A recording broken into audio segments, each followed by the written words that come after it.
This chapter is told entirely from Jon Snow's point of view, which means we're seeing everything through his eyes. He's the bastard son of Ned Stark, living at Winterfell with his half-siblings. The king and queen are visiting, and everyone's supposed to be in a festive mood. Except Jon. This chapter dives deep into how being a bastard shapes his thoughts and shows us how badly he wants a place to belong. Like the Night's Watch. But it's not just sad stuff. We meet key characters like Tyrion Lannister, Benjen Stark, and even see Ghost, Jon's direwolf, showing off his silent badassery. It's a chapter that mixes awkwardness, pride, longing, and a whole lot of real emotions. So, Jon Snow's just chillin' at the feast in Winterfell. Everyone's celebrating King Robert's visit, but Jon's not sitting with his siblings at the royal table. Nah, he's at the back with the squires, pouring himself cup after cup of sweet summer wine because, well, nobody cares enough to stop him. That's the upside of being a bastard, he thinks. Nobody's watching. The great hall's full of food, smoke, music and noise. It's wild.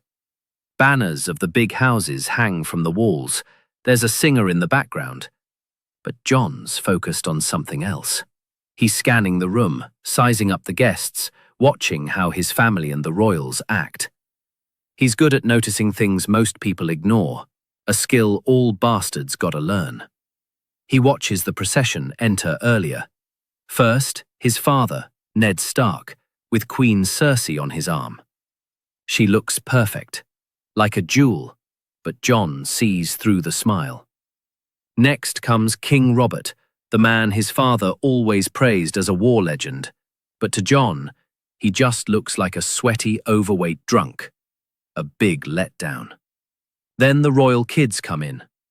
Rickon, the tiny one. Robb with Princess Myrcella, a shy little girl giving him googly eyes. Arya paired with the soft-looking Tommen. And Sansa? She's glowing next to Prince Joffrey, who looks too tall, too proud, and way too full of himself.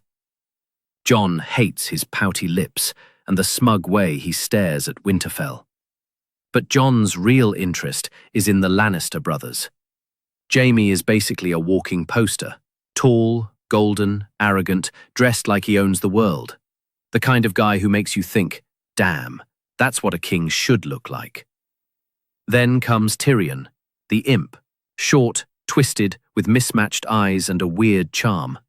Jon's fascinated. After the introductions, the toasts start, and food's served. Jon's been drinking non-stop since. Under the table, his direwolf pup, Ghost, begs for food. Jon just slides him an entire chicken. Ghost tears into it without a sound. Unlike his siblings, Jon was allowed to bring his wolf, and he feels lucky for that. Ghost doesn't bark, doesn't whine, just stares silently with those glowing red eyes. When another dog comes sniffing around, trying to challenge Ghost, Jon watches the standoff. Ghost doesn't flinch, just stares until the much bigger dog backs off. That's Jon's wolf. Quiet, fierce, and a total savage when needed. Then, Benjen Stark, Jon's uncle from the Night's Watch, drops by. Jon's hyped. They talk about Ghost, and Jon brags a little about how different he is. But Benjen's more focused. He asks Jon why he isn't sitting with his brothers. That's when Jon admits Lady Stark didn't want a bastard near the royals. Cold, right? Benjen doesn't argue. He just notes how Ned doesn't look happy either. The king's drinking and laughing like a wild bear, but the queen's icy. Jon picks up on everything. He even mentions that Cersei didn't want Robert to go to the crypts with Ned earlier, and Benjen's impressed by how sharp Jon is. That's when Jon blurts it out. He wants to go to the wall. He wants Benjen to take him. He feels like he has no place in Winterfell, no future. While Rob will rule, the others will marry or command. John will always just be the bastard. Benjen tries to be real with him. The wall isn't a game. No wives, no kids, just duty and cold nights. But John's ready to swear the oath. He's fired up. He brings up Daeron Targaryen, who conquered Dawn at 14, but Benjen shoots it down. And he died at 18. You sure you remember that part too? John's still fired up. I don't care. I want this. But Benjen's not having it. Come back when you've fathered a few bastards of your own. That stings. John snaps back. I'll never father a bastard. And boom. Silence. Everyone's looking at him. John's eyes fill up, and he bolts from the hall. He bumps into a serving girl, drops wine everywhere, and laughter explodes behind him. He's humiliated. Outside in the cold, Winterfell feels empty. The music still floats through the windows, but John just wants to disappear. He wipes his tears, angry at himself, and that's when he hears someone say, "Boy." It's Tyrion, chilling like a gargoyle above the door. He asks about Ghost, cracks a few jokes, then drops down from the ledge like some weird little acrobat. John watches, stunned. They talk. Tyrion's curious about Ghost, but careful not to scare him. Ghost doesn't growl, just watches. John explains he's been training him. Tyrion's impressed. Then the convo gets serious. Tyrion calls John out. You're Ned Stark's bastard, right? John goes cold. Tyrion doesn't apologize. All dwarfs are bastards in their father's eyes, he says. John pushes back.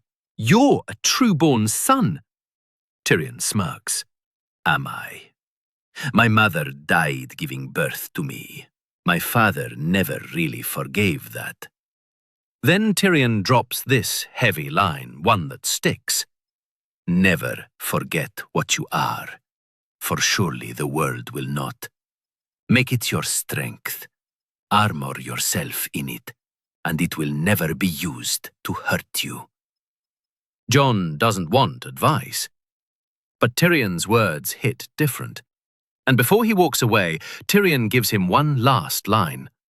All dwarfs may be bastards, yet not all bastards need be dwarfs.